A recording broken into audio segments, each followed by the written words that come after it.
Bienvenidos, bienvenidos a esto que es Teología 360. Les saluda su amigo y hermano Marco Antonio Zavala. Bienvenidos a esto que es el video número 2 de la serie que estamos hablando de Romanos, brevemente explicado. Este es el video número 2. En el video anterior nosotros estuvimos hablando del problema de la condición humana, que fueron de los capítulos del 1 al 3.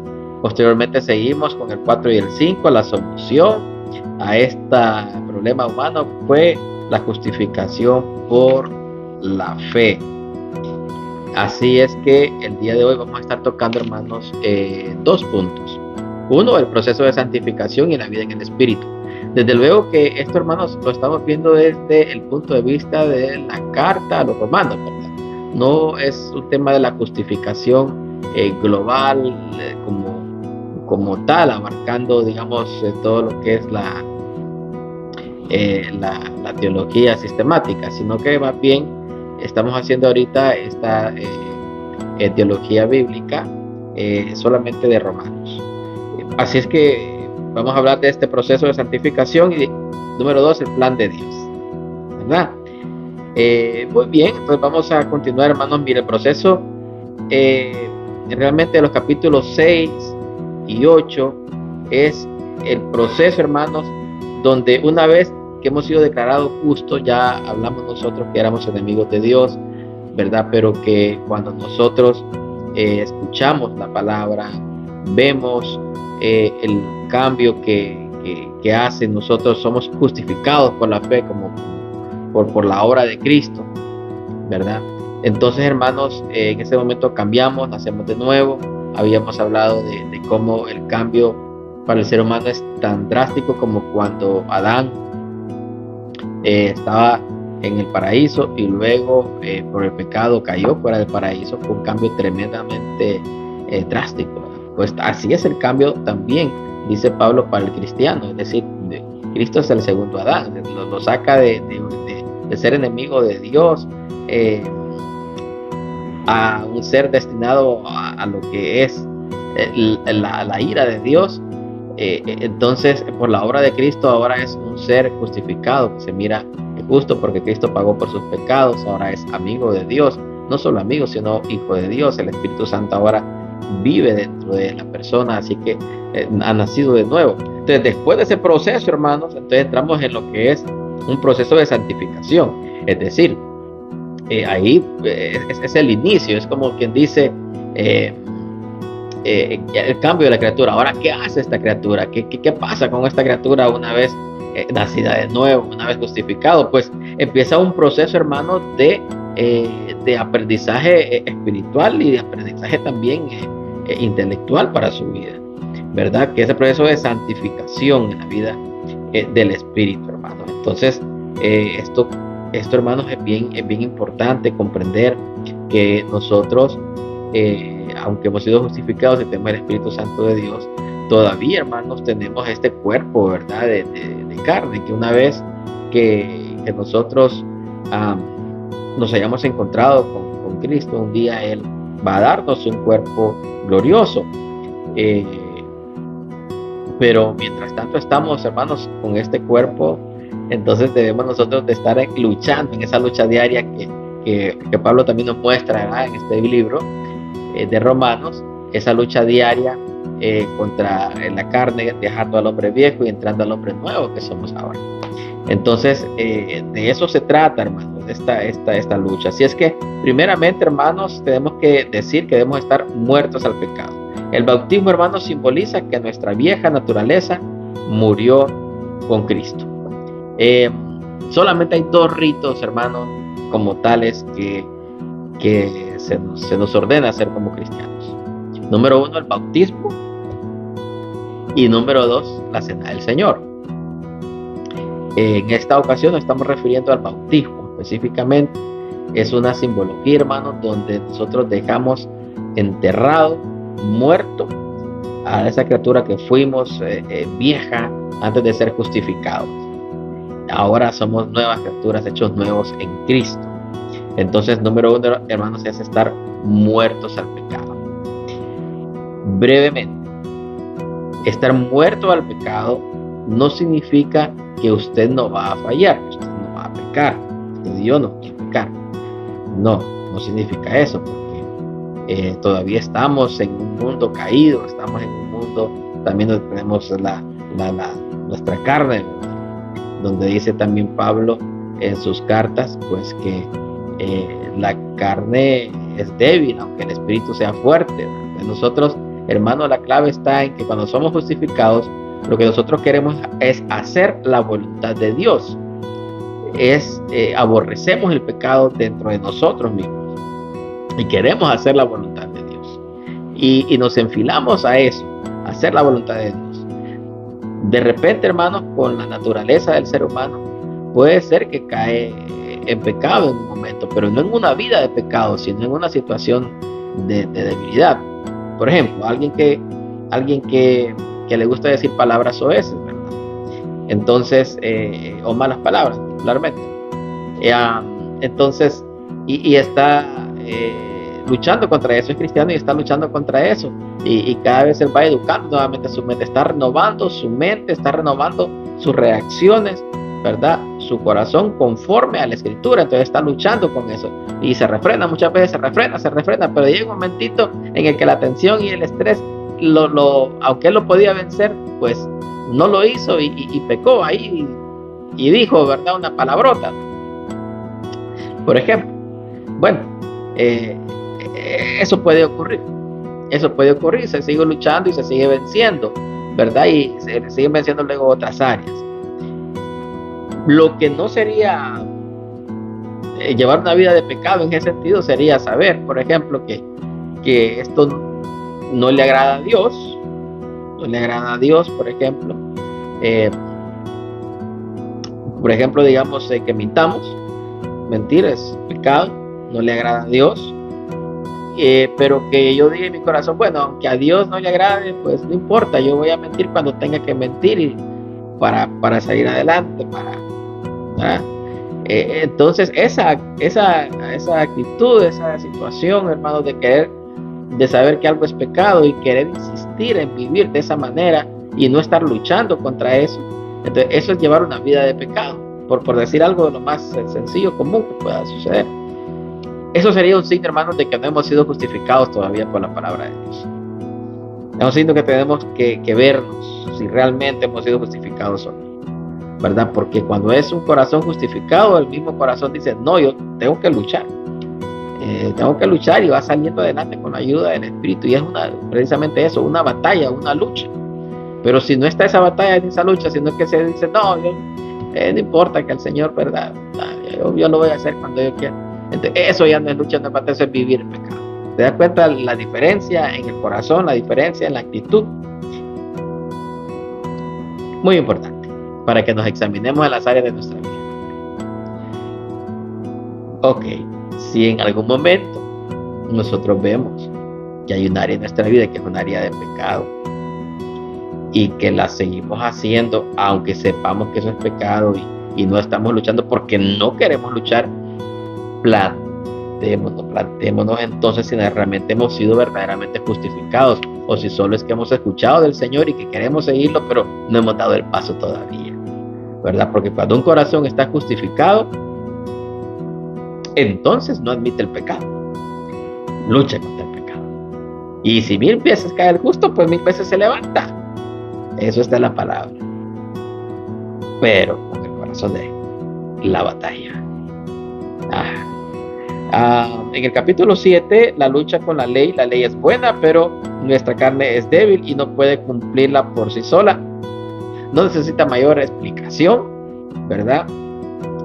Como habíamos dicho, el único que ha cumplido la ley ha sido Cristo. De ahí la ley ha servido nada más para señalarnos qué cosa es pecado, qué cosas no. Importante que la hubiera la ley, claro que sí, pero por eso es que es a través de la justificación gratuita, a través de la obra de Cristo, es que nosotros podemos llegar a ser santos. De lo contrario, imposible.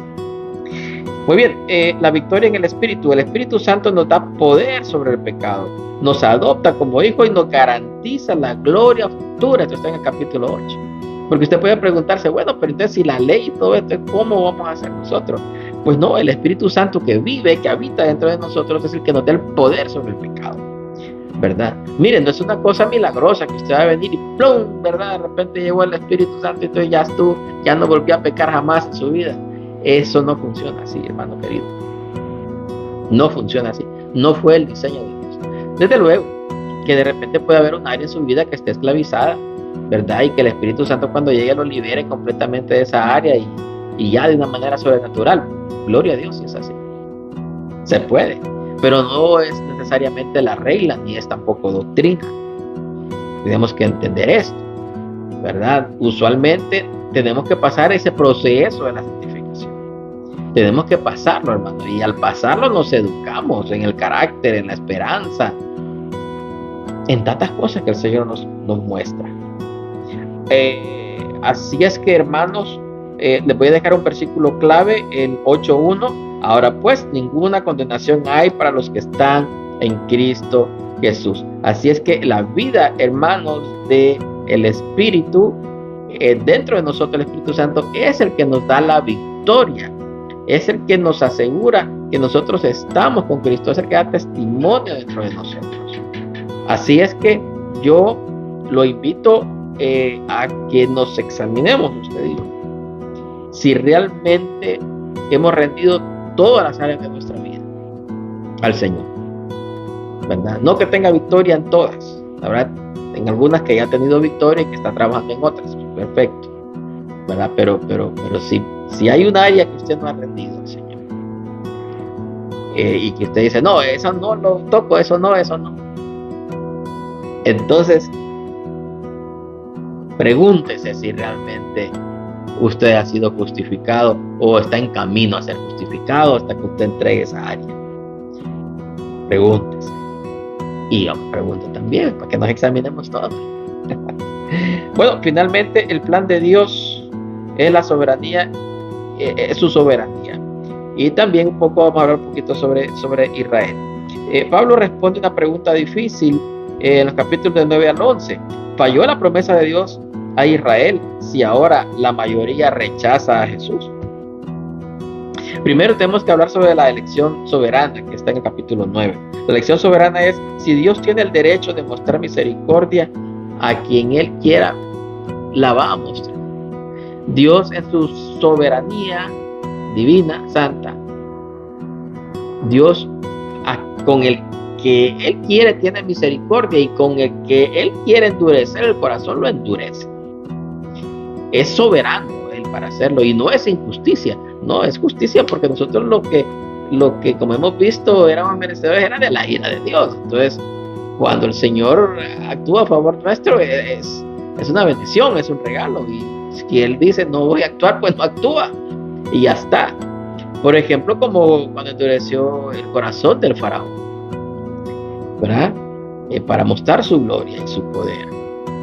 Entonces también en esta elección, ¿verdad? Con el pueblo de Israel, mire, Cristo tenía que morir en una cruz como estaba ya dicho por los profetas, para poder limpiarnos del pecado.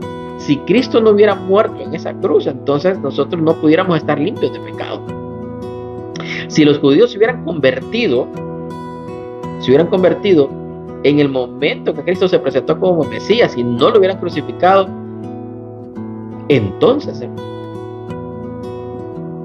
no hubiera habido el sacrificio de Cristo, entonces no hubiera habido el perdón de los pecados para nosotros, porque entonces ¿quién lo iba a pagar?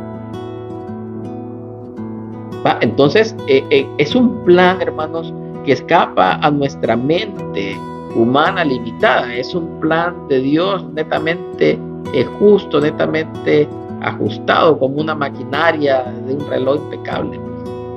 Entonces tenía el pueblo de Israel que no aceptara al Mesías en su mayoría para que pudiera ser crucificado y cumplir su papel.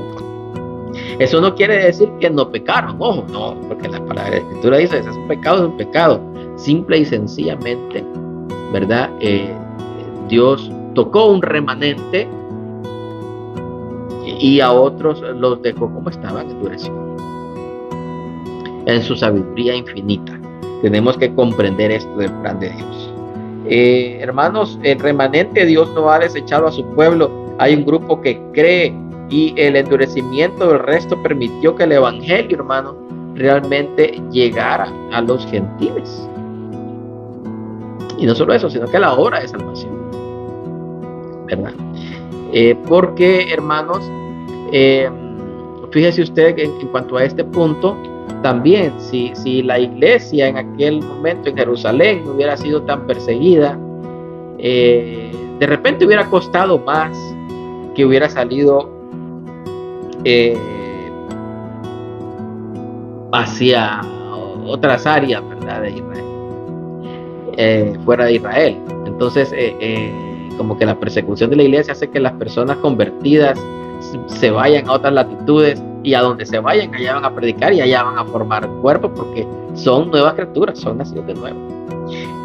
Así es que, hermanos, es muy importante también el capítulo 11, donde se menciona el olivo silvestre. Los gentiles son injertados en el plan de Dios, ¿verdad? Y que Israel va a ser restaurado al final. Ya hemos hablado, hermanos, de la voluntad de Dios, sin duda alguna. No vamos a ahondar más en este punto.